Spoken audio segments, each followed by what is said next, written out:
Hi everyone, welcome to MD-VOD, your health live and on demand. I'm Dr. John Kennedy, and today you'll learn about your cholesterol and why knowing the details about it is so important. Today, over 100 million of us in the United States are living with high cholesterol, and some of us don't even know it.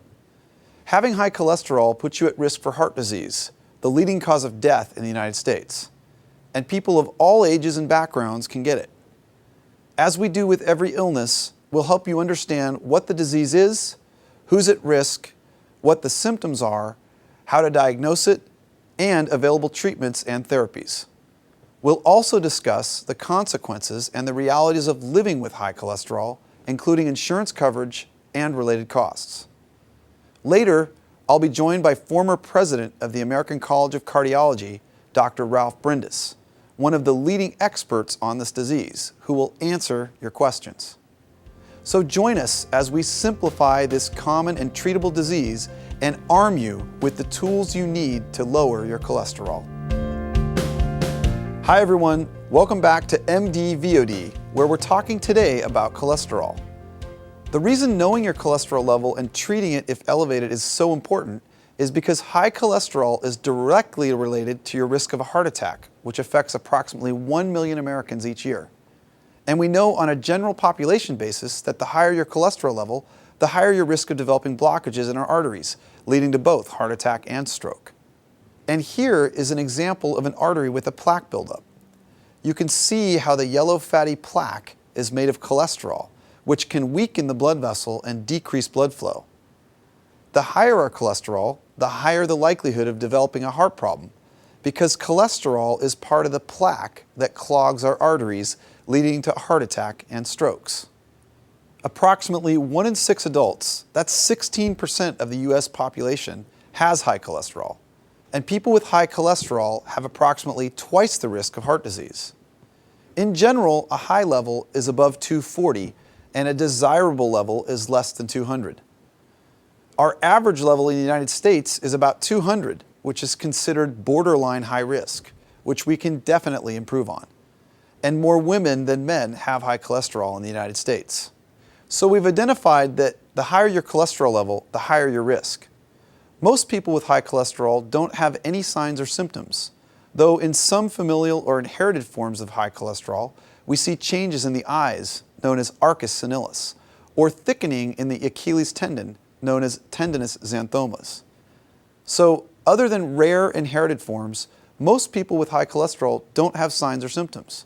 So, finding out if you have it requires a simple fasting blood test.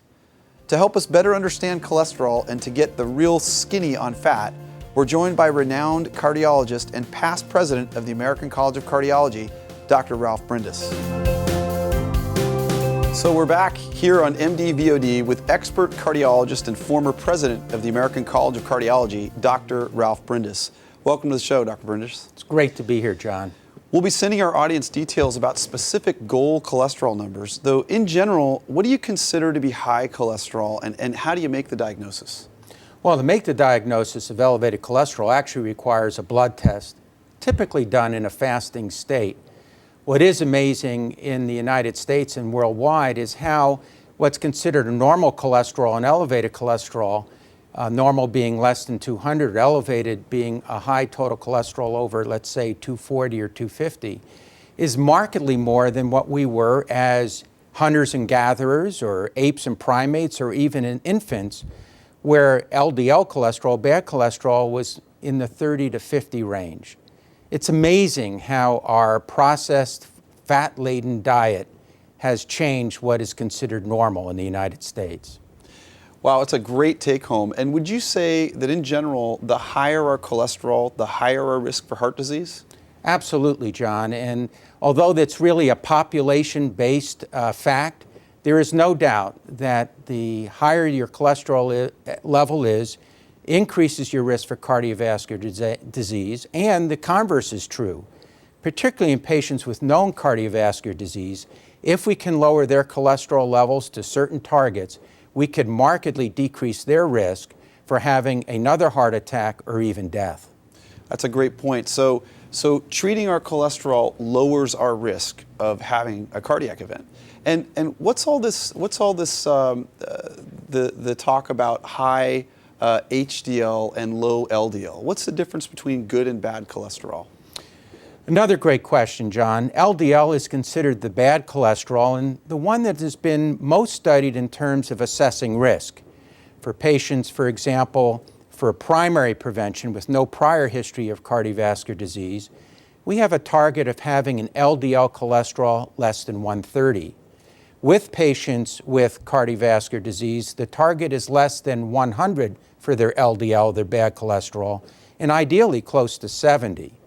Now, the HDL story, or so-called good cholesterol, is a very interesting story in that we believe that the higher the HDL, the more cardioprotective that is for patients in general in terms of preventing cardiovascular disease. So that's great stuff. You want a low LDL, the bad cholesterol, and a high HDL, the good cholesterol. And that's because the LDL gets taken up into the blood vessel and causes what's called plaque. That causes the clogging of the artery. And the HDL takes that LDL away from the artery so that it doesn't get taken up into the artery itself. That's great stuff. And Dr. Brindis, how do you actually treat this disease once someone comes to you with an elevated cholesterol? Well, John, it's very important for our audience to appreciate that the primary treatment related to all improving cardiovascular health, and in particular elevated cholesterol, starts with a heart-healthy diet and also exercise. There is no doubt that with minimizing our fat-laden foods that we eat, minimizing the cholesterol we intake, and also portion sizing, that we can decrease our cardiovascular risk and lower our cholesterol. It is apparent, however, that for many patients, particularly those with prior histories of coronary artery disease or stroke, that medication will be necessary. And the cornerstone of medications, if you will, for lowering cholesterol is the so-called statins. Mm-hmm. So that's great information. If you have elevated cholesterol, you want to see your doctor and start with exercise and diet. If it's still elevated, we're going to start treating you with medications. And let's talk a little bit about the statins, Dr. Brindis. How do these statins work? Well, the statins are very interesting compounds. In fact, a Nobel Prize was actually won related to the understanding of their mechanism. But basically, they actually decrease the production of the liver of cholesterol, which is a very potent mechanism in lowering our serum cholesterol. There are other effects that statins have that we don't actually understand, but also have benefits, interestingly enough. Now, one of the issues that have been coming forward is the concern about side effects of statins. Now, they do have some side effects, very, very rarely. Sometimes people can have problems with liver failure, and occasionally one can have muscle aching. But by far and wide, the utilization of these drugs, in particular for patients with prior history of coronary disease, is life-saving. What are some of the more common medications that we use, some of the more common statins used today, Dr. Brindis? Well, certainly the brand names we know is Mevacor, Zocor, Lipitor, and others. One of the exciting things, I think, for us as clinicians and as people who are actually paying the healthcare bill is the statin medications have actually been around now for a couple of decades. And many of the statin medications now are so-called generic, which means we can very cost-effectively treat our patients in lowering their serum cholesterol for very few dollars per month. That's a great point. And you know, these drugs are not cheap. Some of the drugs can cost up to from $500 to $2,000 a month. And they work. That's the most important thing. I think your point about getting a correct diagnosis, starting with diet and exercise, and if needed, you really need to be on these drugs because, as you said, Dr. Brindis, they prevent first-time heart attack and second-time heart attack and are incredibly useful, and they can actually save lives. We also know that diet and exercise are inexpensive and can greatly lower your LDL cholesterol and raise your HDL cholesterol. Dr. Brindis, we know that the diagnosis and treatment for high cholesterol can get pretty expensive, with the average cost of cholesterol-lowering drugs about $800 to $2,000 per year. If you have health insurance, most insurers will cover medications for cholesterol, though make sure you check with your provider to see what specific drugs qualify with your coverage. And things you can do to lower your cost and your cholesterol, and should be viewed just like a prescription, is exercising regularly. Just get up and move, and choosing what you eat.